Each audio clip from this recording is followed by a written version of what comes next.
The Emperor of China is coming, and you, being a faithful local politician, a faithful minister, want to impress him by building some awesome pagodas that will make his jaw drop.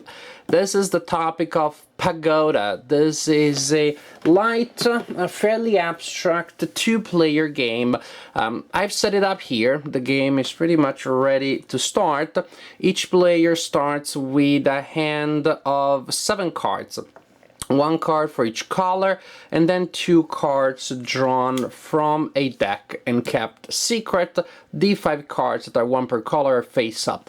During the game, players will play cards to build pagodas, and then they replenish their pool of cards, but there will always be 5 cards face up, so visible to the opponent, who will know what cards you have, and 2 cards that you keep secret in your hand. And all the cards simply represent colors. So each player has that. Here we have the board where pagodas can be built, and here we have tiles that are used to represent the floors between the different stories of the pagoda, and the little wooden columns that are used, guess what, to build pagodas. So when it is your turn, you can play card to build things. A typical thing that you do is to build columns. You have to build at least a column per turn, and you can build only up to 3 unless you find some way to break the rules, and there are some ways of breaking rules in this game. To build a column, you simply play a card from your hand, you put it down, and then you take a column of the corresponding color and you place it on the board. Now, when you're starting a new pagoda in a new lot that has nothing in it, you can choose whatever color you want to put there. Say I want to start with yellow, and I put it there. All the other columns in the same lot, on that floor, have to be of the same color. In this case, for example, look how lucky I am. I could also build another one there. If I want to build a 3rd column, say green column, then I would have to put it somewhere else. The pagodas can be up to 4 floors high. Columns that you place in the 1st floor are worth 1 point, and you record the points that you're scoring by moving this marker along that track. So 1st floor is 1 point per column, 2nd floor 2 points per column, 3rd floor 3 points. I think you have guessed how many points is worth each column of the 4th floor. But you do need to get there, don't you? Now, when a floor of a pagoda has 4 columns in it, you can build a tile. To build a tile, guess what? You need to play a card of the corresponding color. And to put a tile on a set of columns, you have to choose the one of the corresponding color. That is, to put a tile on those 4 yellow columns, I need to play a yellow card, and I need to take a yellow tile from the stack. As you can see, there are stacks for all of the 5 colors in the game. In this case, I simply take this tile and I put it here on the pagoda. As you can see, the tile that I put there will also determine the color of columns that can be placed there. So now only blue columns can be played there. Players will, during the game, put blue columns there. And now that I have 4 blue columns there, if I want to build a tile there, I play a blue card and I get a blue tile. I put it there, and now that also dictates the next color, which in this case is going to be red.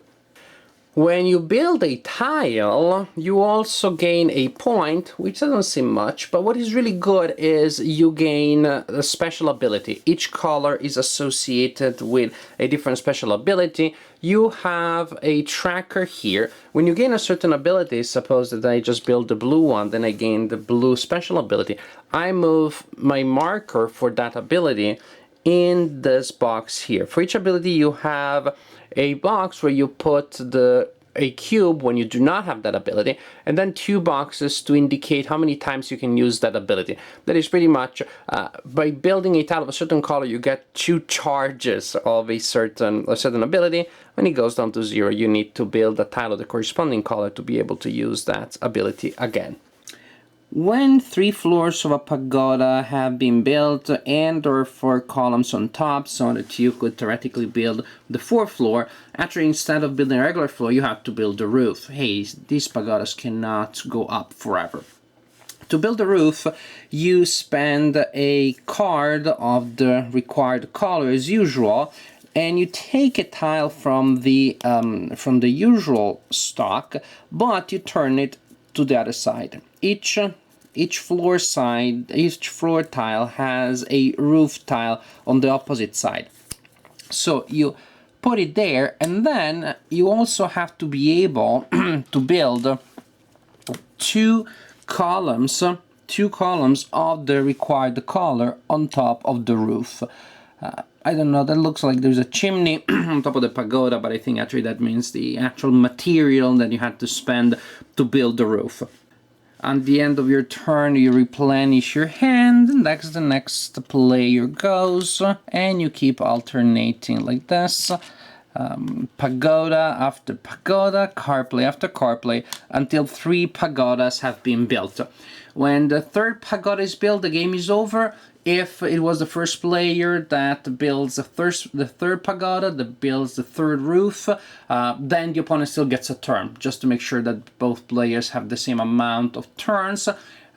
Once the pagodas have been built and both players have had the same amount of turns, you simply count points, and that determines who the winner is. As for the abilities that you gain by building pagoda tiles, we have a purple ability, which allows you to replenish your hand up to 4 cards at the end of your turn. Yellow ability, which you use at the beginning of your turn. You can discard as many cards as you want from your open display and or your hand, and then you replenish your display and your hand immediately.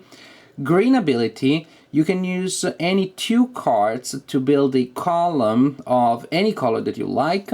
Blue ability, same thing, but with tiles. Any 2 cards of any color to build a tile of a color that you want.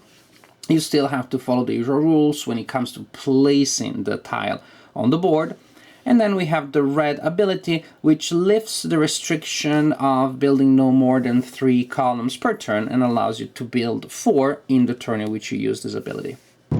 Pagoda is a filler. It is certainly a filler. It is not a complicated game to teach. The rules are not many. The powers, the special abilities do not take long to learn. It is not a long game either, and one of the players, if he or she achieves a good lead, may also try to bring the game to an end quickly by simply completing pagodas after pagodas. Definitely a filler, not the main course in a game night, but a good warmer-upper, a good game to start the night. Another good thing though, this may not be the main event in the game night with your friends, but could be a good game to play at home, play with your spouse type of game. There are many of us gamers who are married with casual gamers or non-gamers. My wife is a casual gamer, and she enjoys playing games from time to time, but not complicated games. This is definitely a game that she would enjoy playing. I haven't tried it with her yet, because of all the things that I said. Not too long, not hard to learn, and it's colorful, it's pretty, it's definitely pleasant. The mechanics have a certain elegance to them. So I think that if you find yourself in a gamer married with a casual gamer situation, there are games that work well with your spouse, and this one is one that I think would work in my family. Randomness is a factor that needs to be considered though, because there's quite a bit of it.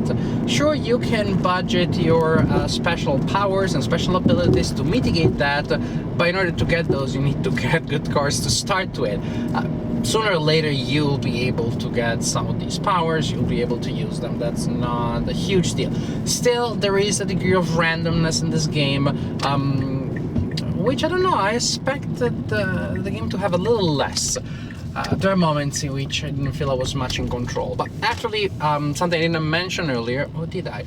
One of the things that you can do in the game is, instead of taking your regular turn, you discard 4 cards to build any one column of any color, and then you replenish your hand, which is a way of keeping your cards moving and refreshing your hand when you cannot do anything else or there's anything interesting to do. Still, that's far from ideal turns. Still, luck is a factor. There are all these ways that can reduce the luck factor a little bit, but it is definitely there. You will experience some randomness here and there. And maybe there will be games that will be irritating to you because you will lose the game because of the randomness, or you will win them into easier fashion, and then since you're a serious gamer, you don't feel rewarded by that. But this is such a short game. If that happens, just play another game. I don't think it's gonna be that big of a problem.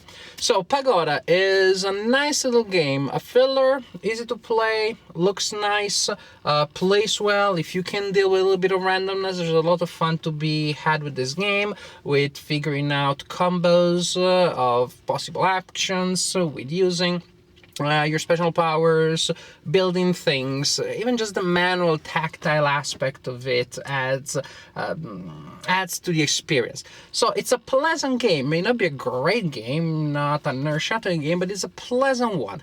Nice little filler that I think will find its place in the collection of many gamers that may want from time to time to take a break from the big stuff and to play something, well, just like Pagoda.